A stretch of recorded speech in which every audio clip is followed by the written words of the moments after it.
Welcome to LiveDaf, your online Daf Yomi Shir.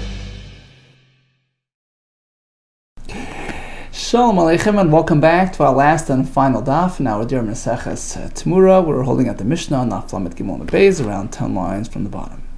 Says the Mishnah, Ve'elu heina nikbarn. So we know there are many different types of things which are asr bahano, forbidden to have any benefit from them. But the question is in terms of how to dispose of them. So in certain cases, it's pretty clear and definite that one has to burn them. For instance, karbanos that went awry.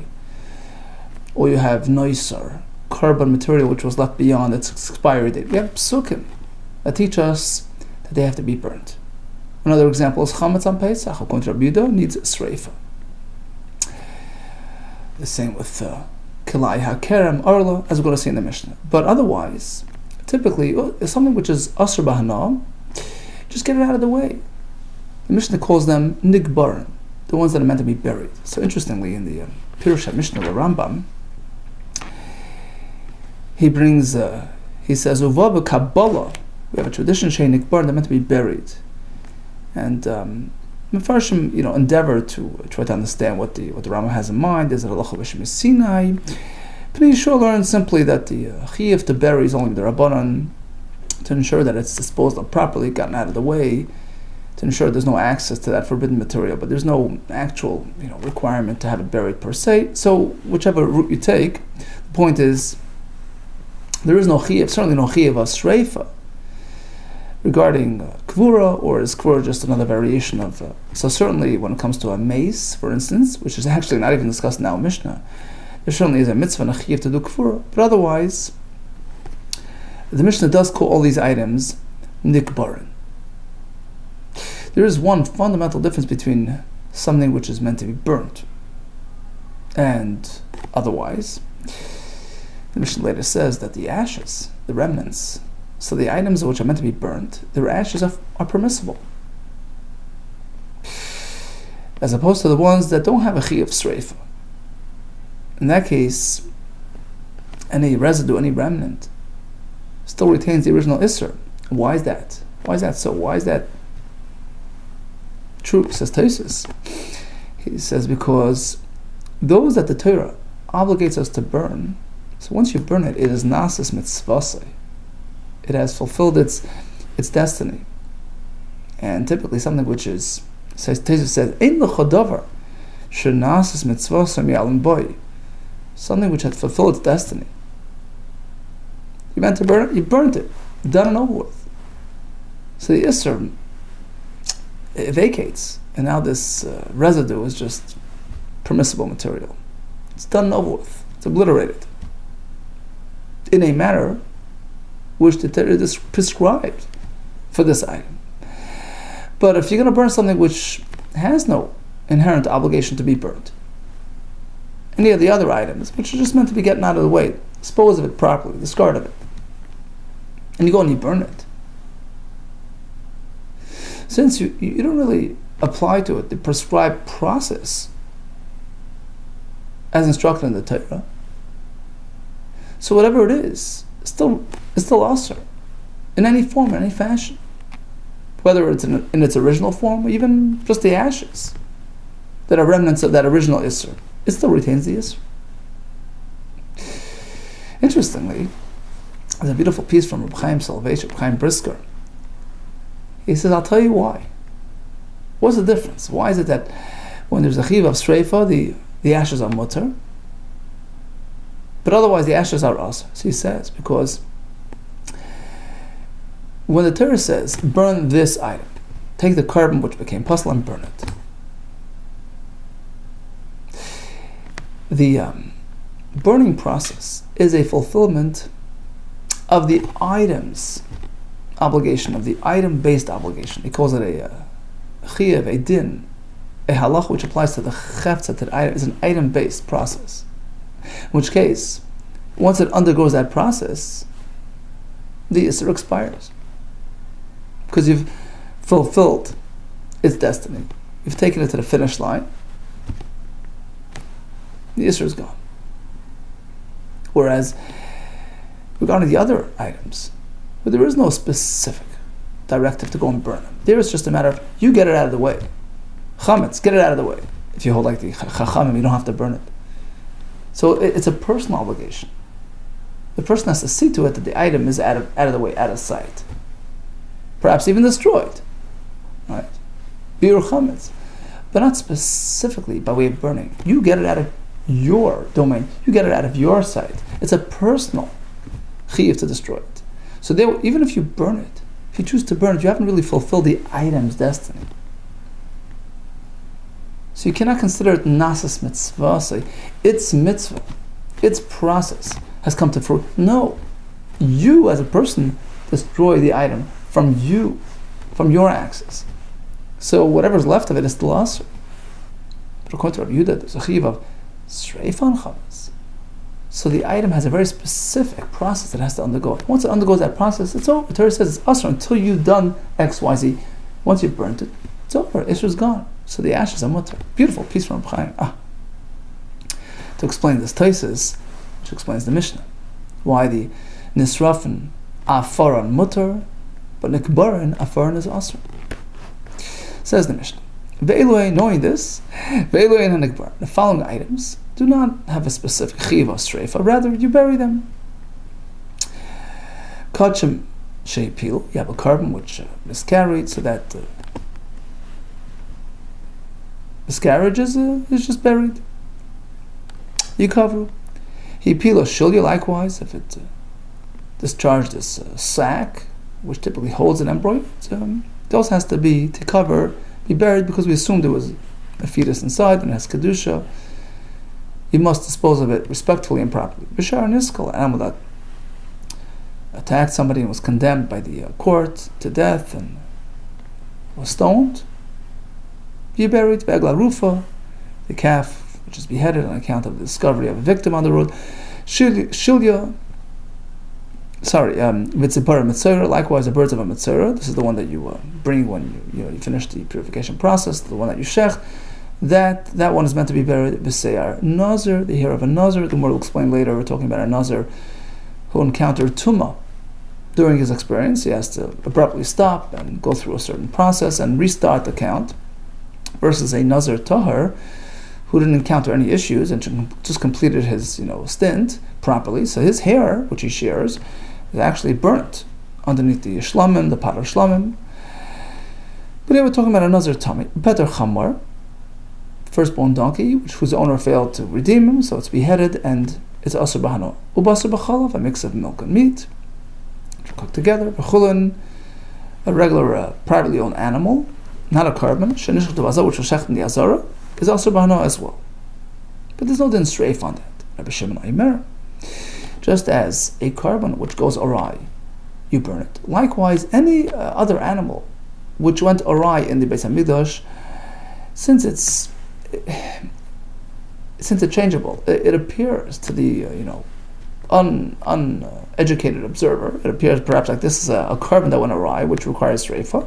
So on account of that, we apply streifa to any failed carbon in the Beis Hamikdash, any failed animal. Even a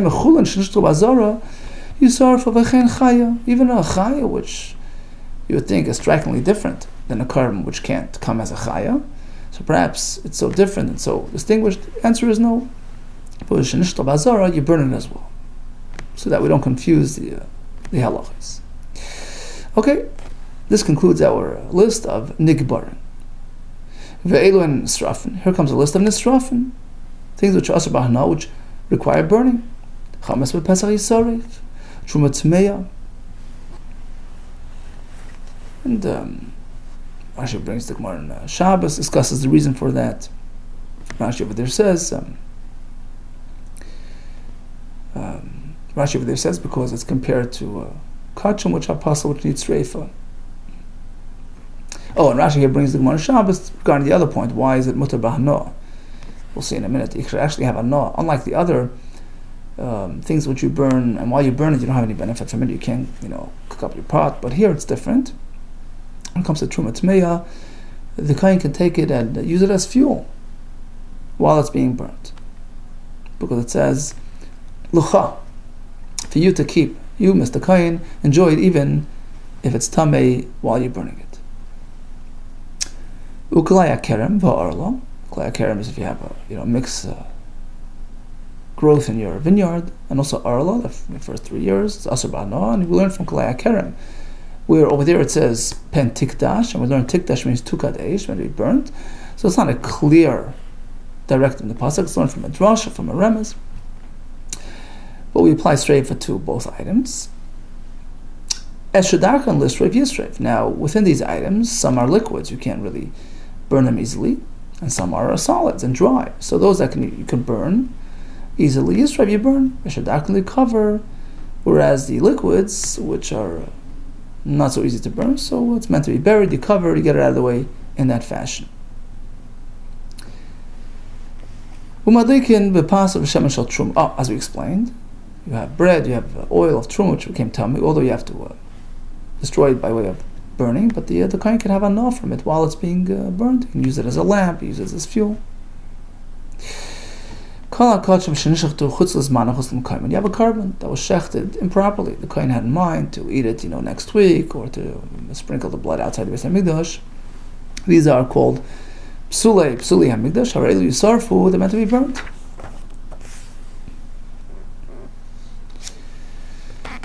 Okay, that's learned from a pasuk. Return to the next amud. Asham tali yisarif. Suppose a person wasn't sure whether he committed a grave sin which requires a chatos. Allah is, he brings an asham tali, a pending asham it's called. And let's say it's been discovered that he never sinned. So he did the shchita on the asham, then he found out it was a mistake. You can't proceed with the carbon because it's pointless. He knows he didn't. So you burn it like any other carbon that goes awry.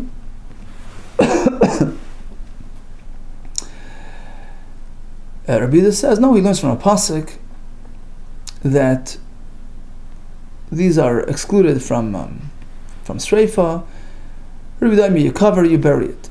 Likewise, chatas ha'ef al bala safek. A woman wasn't sure whether she gave birth to a valid child, to a viable child, so she has to bring a chatas bird on account of that uncertainty. But it's a suffix, so the kohen can't take it and eat it. So what do you do? To serve, you burn it. Rabbi Yehuda, once again, he disagrees. There's no din streif on this.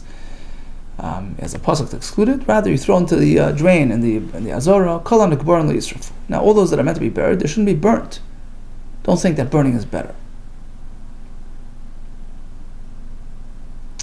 Why? The Gemara will explain the reason for this. And likewise, the ones that are meant to be burned, you shouldn't be burying them. Rashi says because otherwise you might find it in the ground.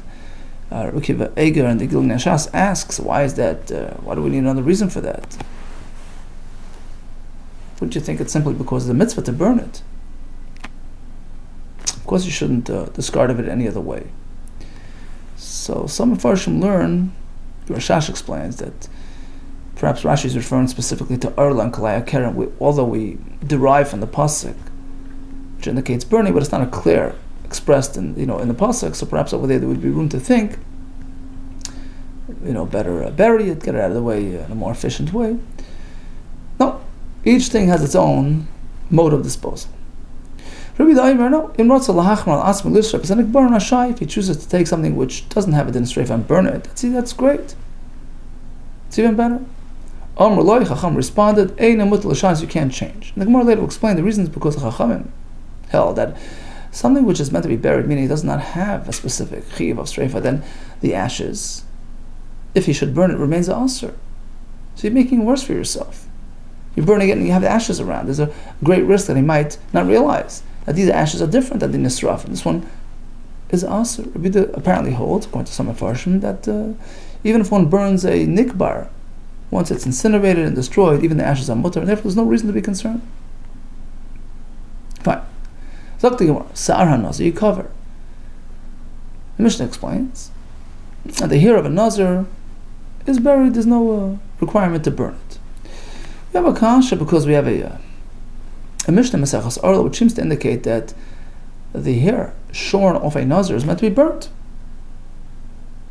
Ramilei, who asked this question, Tavi, he asked Rav Nachman, Tanan. By us it says, Sa'ar HaNazir, you cover.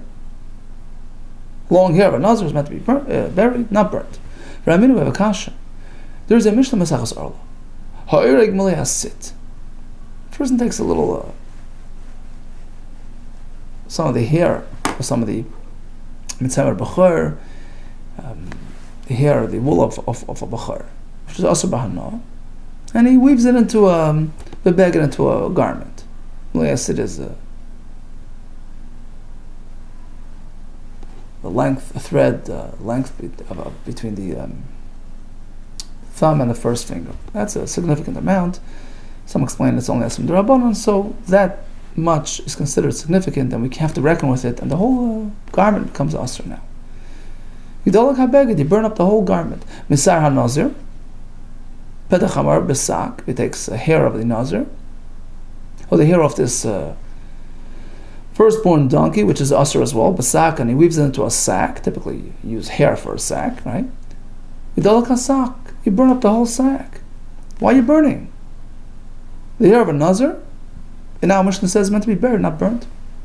Amalei says very simply, depends what kind of Nazir. Kan Nazir Tamei, Amish is talking about Nazir Tamei. He encountered Tumah in the middle of his cycle, so he has to shear, and that hair has no din to be burnt.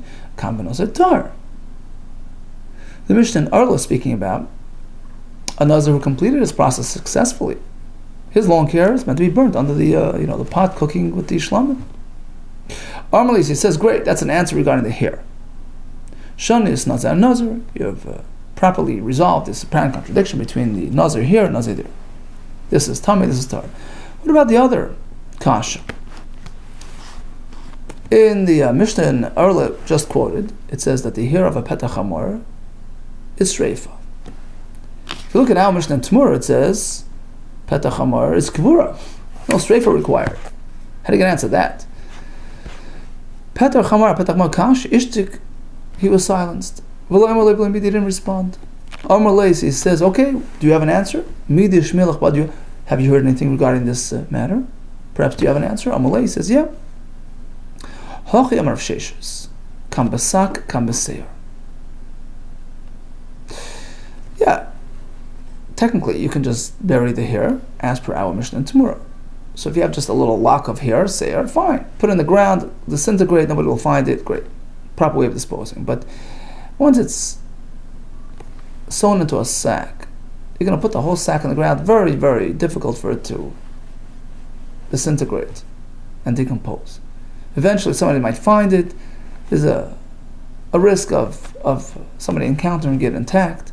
So better burn it to get it out of the way. Kam besak, kam beseir. Itmar nami. Likewise, you find these solutions offered elsewhere.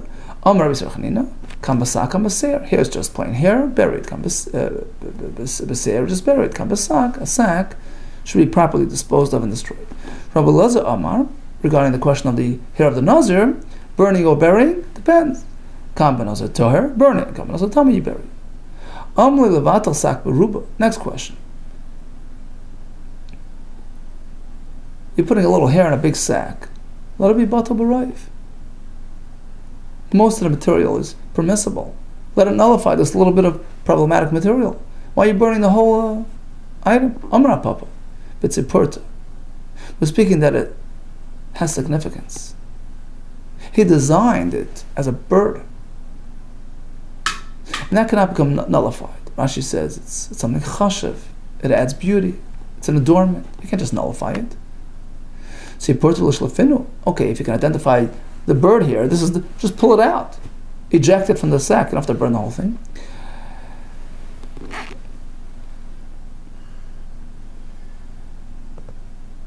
And if we're talking that he had multiple birds, okay, and he doesn't know which one it is, just pull out all the birds. Amar Rabbi Yirmiyah, let me give you the answer.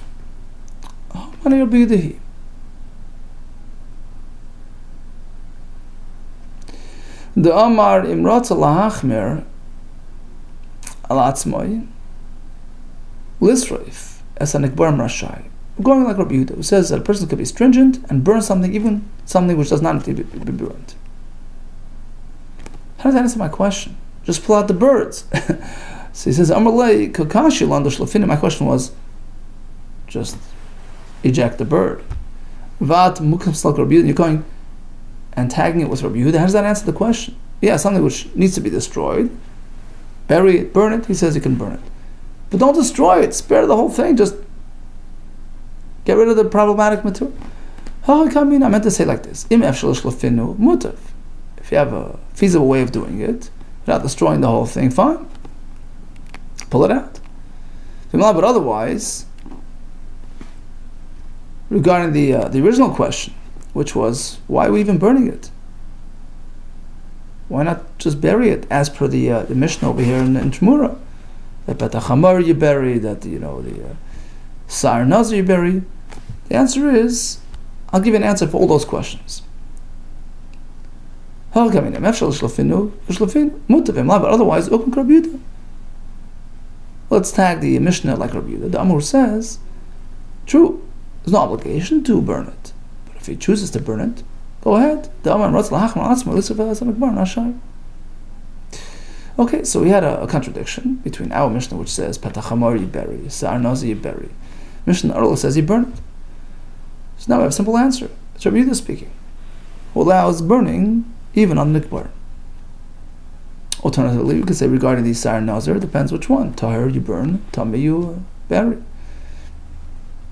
Regarding the Petachamar, we can say, well, it's just a piece of hair you bury, but if it's a whole sack, there's a risk of accessing it in the ground and enduring in the ground, so we go and burn it. Ve'elon Nisrafin. Okay, on the list of the burnt items, we have Chametz b'Pesach Amamar, Chametz b'Pesach Yisorif.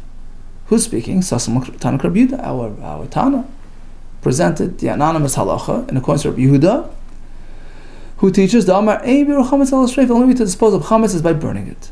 So our Mishnah is like that shita. Truma Tmei Va'orla Hakeitzad. If it's liquids, you bury. If it's right, what does it mean? Some and some. Hakeitzad. Oichlam L'Shreifa. Solid foods you can burn. So you meant to burn it. Mashkim B'Kfur, but the liquids which you can't burn, you bury them. Chata Soif. Tanya Rabbi Yehuda. Chata Soif Abal Safek. If you have this Chata Soif, which is brought on account of uncertainty, you don't burn it. Rather, you send it into the drain system. Yitlan la'ama. Was called an amma because it was an amma wide. Ubenatchev. Ever you dissect it, into pieces, into limbs. This way it gets sort of disintegrated in the water. V'zerk la'ama. Toss it into the water. Muskal gelas v'lechs nachal kidron. Drains out till it gets to the valley called Kidron, and that's how you dispose of it. My time. Why? Why does the Mishnah not allow burning something which otherwise doesn't need to be burnt?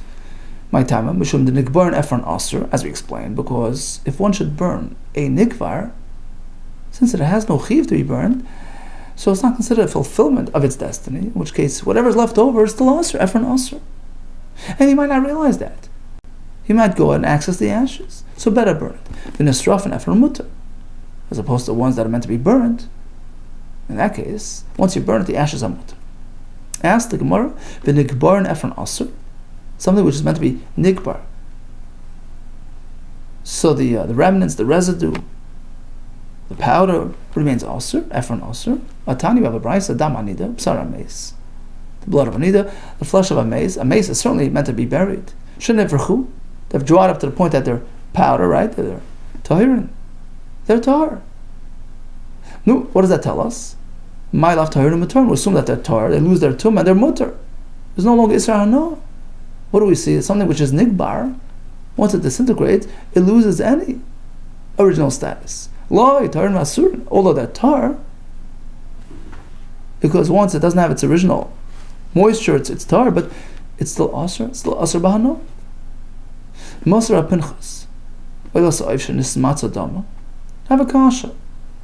Halacha says you have an oila bird whose blood was squeezed on a mizbeach, which means to say the process has been processed, gone fulfilled. What happens to the intestinal system or asav and the intestinal system? Yotzim mila loses mila. It's no longer a carbon because it's been processed.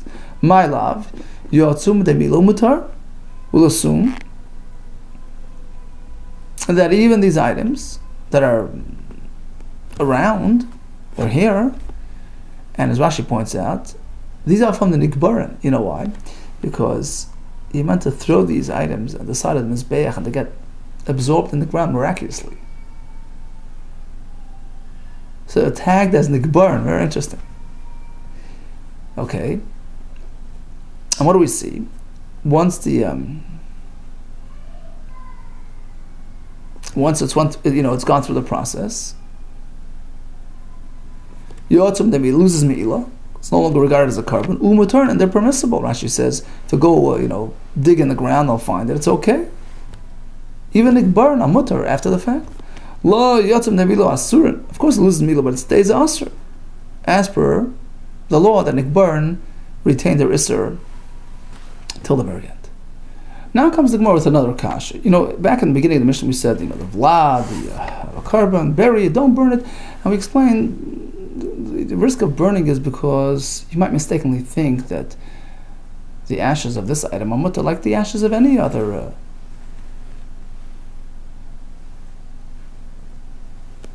kachim and all those that are burnt. Well, suppose we can point to a carbon, a kachim item whose ashes are us. So once we know that, there wouldn't be reason for confusion, because he'll realize, hey, it's not so simple. Look, kachim material that burns ashes aren't always mutter. So you wouldn't come to make that mistake and think, well, if I burn the vlad of the carbon, the miscarriage, the ashes are mutter. So again, the concern in the Mishnah is only based on a person who might think all ashes of kodesh material are mutter, and the ashes of this item as well. That's why we say don't burn it. Rather bury it. Really, is that so? Is that premise true? All ashes of hegdish material are mutter, and nisraf and the hegdish afar mutter. Hegdish material that burns, their ashes are always mutter. But Tani, we have a brayso. Kol nisrafim afar mutter. Yes, ashes of these burnt items are mutter. Chutz me'afar ashera. Ashera is an avodah zarah tree. I mean, the ashes retain the isra. Ve'efer the hegdish leilamasr. Likewise, ashes of burnt hegdish material. So hegdish had a pan that was burnt. The ashes remain asr. Now, before we relate to the teretz, we're just going to explain the sequence of this brayso. Why was it said this way? Why didn't the brayso just pair them together? It sort of separated them. It said chutz me'efer ashera, and then it said ve'efer hegdish, separate. It should just put together efer ashera and hegdish, because each one has its own parameters. Mishum da ashera yesh lo betela, but because although ashera is very forbidden, but technically it could become mutter if a guy is mevatel, it nullifies it and says, listen, I don't care about this avodah zarah anymore. As opposed to hegdish, once it's hegdish, you can't lose that. Hegdish ain't lo betela, you can't just nullify the hegdish status. In any case, what does the brayso tell us? For hegdish leilamas, or the ashes of hegdish retain their issur always. Here it's an exceptional case. The naflot like a batzi hegdish me'aleh. What happens like this? Of course, if a person goes and burns down the hegdish material, of course it becomes mutter. He committed me'ilah, he diverted it, the ashes are done over with. But talking that there was an accidental fire that broke out. The naflot leika, a fire broke out, batzi hegdish me'aleh. In the hegdish wood on its own. There's nobody involved. There's no personal element there. Kivan de lo yadia man. Some take out these words. Since there was no person involved who committed the me'ilah, who would theoretically send out the ashes and make it chulin. Meaning, when there's a person involved, that's a transformative act. Transforms it from hegdish to chulin and the ashes. But if there's nobody involved, the wood just burnt on its own, the ashes retain the original status. Rav Shmaya Amar, another teretz, Kitanya Masnisa B'Trumas Hadesh, talking about special ashes, the ashes that are removed from the mizbeach every morning. Tanya, it's going on that loyal mosa that retains its issur forever. A special pasuk for that. Despite being ashes, it's still asr b'hano. The sanya, as the pasuk says, the samoy, place it. We learn it means benachas. Softly, so it doesn't, disperse. The Samai teaches us kuloi, so whatever you have in the pan over there, the full amount. They're meant to be placed on the floor near the mizbeach. But some way we learn shaloi fazer. You don't spread it around. It's very similar to benachas.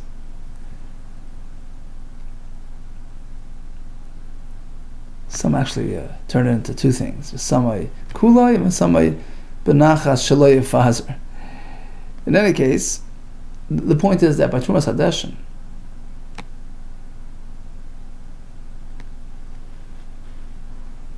there's a special directive. Put it there, leave it there, and let it get absorbed in the ground miraculously. So, Rashi says, given the Ton Kniza Asabano, it's meant to be, absorbed in the ground, hidden. That tells us that it's Asabano, it's meant to be inaccessible. Unlike regular ashes, which are done and over with, and they lose their hegdish or issa status. Okay, Hadron Lachish B'Kochim Mizbech, Oslikil Mesech. We're just thinking, perhaps a little bit of a chizik from our Masechta. V'hayahu T'murah Yeh Kodesh. You're not meant to make a T'murah, but if one does, what does the pasuk say after the fact? V'hayahu T'murah, the original and the substitute and the copy, Yeh Kodesh has Kodesh. If we could translate it into our own lives. Sometimes things aren't ideal. It's not the way it's meant to be, so to speak, at least in our perception. It's not the original picture we had in mind. Right? We encounter all kinds of situations in life that are less than ideal in our view. Whether it's all kinds of challenges, physical, emotional, financial, spiritual, gashmis, ruchnias. But if we can extend over this concept into our daily lives, it's a bit of a stretch because when it comes to T'murah, you're not meant to make the copy. There's malchus. But just the concept. Even if we can't have it the way the original, but we do what we could. We make our effort to make the best of an even second best type of situation.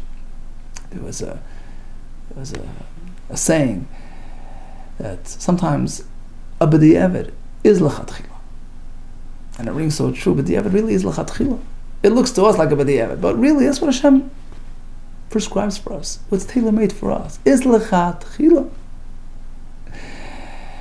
Okay, maybe we have to say out the Shmaya to realize that it's always, even T'murah is always Kodesh. Even the Shloi L'Shma, even the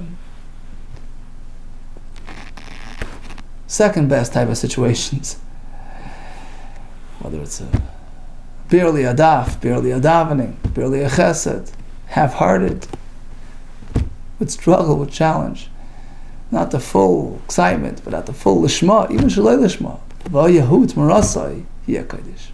It's been a wonderful schus to learn together. And Hashem give us more schusim to continue learning together. B'simcha, gesund, ad b'yez gevil tzedek. B'meher b'yaminu. Amen. Mazel tov, mazel tov.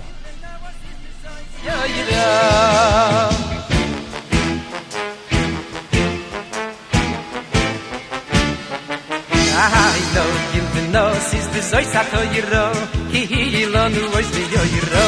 Oh, he's the Yiro, you know, is the Zoy Sato Yiro, he lonu was the Yiro. I know you know, is the Zoy Sato Yiro, he lonu was the Yiro. Oh, he's the Yiro, you know, is the Zoy Sato Yiro, he lonu was the Yiro.